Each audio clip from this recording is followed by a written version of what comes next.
We're just going to talk firstly about lactic threshold. This is in the training side of things, what we should do. So basically all you're going to do in one of these tests is you take the heart rate. She's wearing a heart rate strap. We find the heart rate, we find your RPE. So you'll find out what's the heart rate. And then we just have a little monitor that's going to take like tiny bit of blood from her ear. You can take it from your finger either. I like it from the ear because there's less like nerve endings, so it's just like easier to do.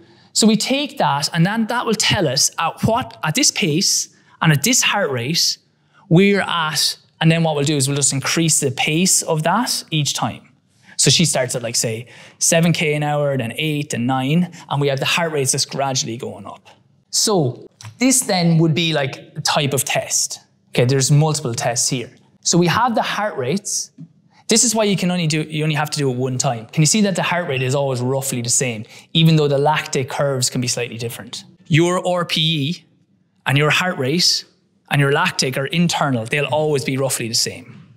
The only thing that will change is the pace that you're doing. What we should have here is, we should have a flat line initially. So you see when we go at 12, it basically goes straight across. Do I have another one here? Yeah, see the way here it goes, this was on a bike, so wattage. See the way it's like flat. Anybody know when you're doing a sprint? So if you're doing it 400 meters and your legs start to burn at the end, anyone know why that occurs? What's accumulating in your legs? Yeah, lactic acid, right? So that's because we're going into anaerobic. We're running harder and we're having like lactic acid in our legs. So once you go anaerobic, you produce lactic acid, lactic plus H plus ions, what we'll call it lactic acid. So when we're flat, if there's no lactic being produced, that means that it's like 100% aerobic. Does that make sense? It's like if we have a hybrid car. If there's no like smoke coming out, we know it's 100% battery. Once there's a little bit of an increase, that will tell you when some part of that's gone anaerobic, because there's a little bit of the lactic being used. And then you'll get this shoot up after generally about 4, and that will tell you that anything after that is 100% anaerobic, any increase in speed as we get tired. The goal then is that we look at the lactic and we can just tell what heart rates you should work at. Okay, so let's just for a second then, see, we'll go here. This was at our level. At 13, what percentage, if it's that flat line, at 13, what percentage do you think that's aerobic versus anaerobic? So just talk to the person beside you for a second. If we look at from 12 to 13, I'll just ask someone then.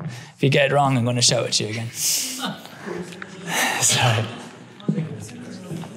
So what percentage is aerobic versus anaerobic if it goes flat?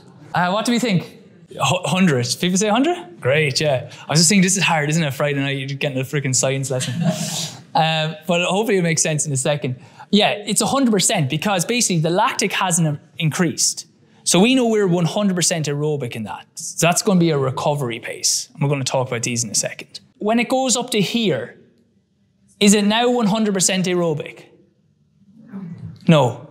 Because you're producing a little bit of lactic, there's some element that is like anaerobic. Now, you would still be able to chat away to someone there. Most people, as I said, are kind of working here or they're working here. That's what I find. Either doing like fast recovery runs or when they're doing sessions, they can be like way up into here.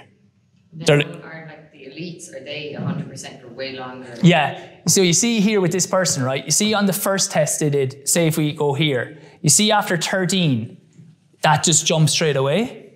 But on the last test this person did, they were like essentially to 15 before it starts to jump.